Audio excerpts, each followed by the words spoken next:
കുട്ടികൾക്കിടയിൽ വൃക്കരോഗികളുടെ എണ്ണം വർദ്ധിച്ചു വരുന്നു. ലക്ഷണങ്ങൾ നിസ്സാരമായി കരുതരുത്. ഡയറ്റിലും ശ്രദ്ധ വേണം. കുട്ടികളിൽ 2 രീതിയിലാണ് പ്രധാനമായും വൃക്കരോഗങ്ങൾ ഉണ്ടാകാൻ സാധ്യത. ജന്മന ഉണ്ടാവുന്നവ.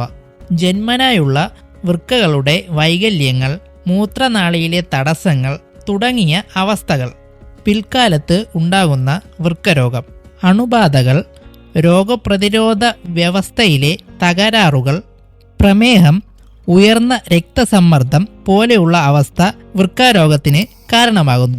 മുഖത്തോ കൈകളിലോ കാലുകളിലോ കാണപ്പെടുന്ന വീക്കം, ഇടയ്ക്കിടെയുള്ള മൂത്രമൊഴിക്കൽ അല്ലെങ്കിൽ മൂത്രമൊഴിക്കുമ്പോഴുള്ള ബുദ്ധിമുട്ട്, ഇവയും കുട്ടികളുടെ വൃക്കരോഗത്തിനുള്ള ലക്ഷണങ്ങളാണ്.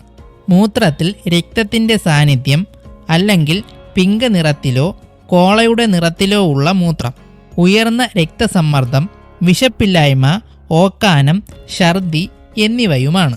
ഇതുപോലെയുള്ള ഹെൽത്ത് ടിപ്സിനായി ഈ ചാനൽ ഇപ്പോൾ തന്നെ സബ്സ്ക്രൈബ് ചെയ്യുക.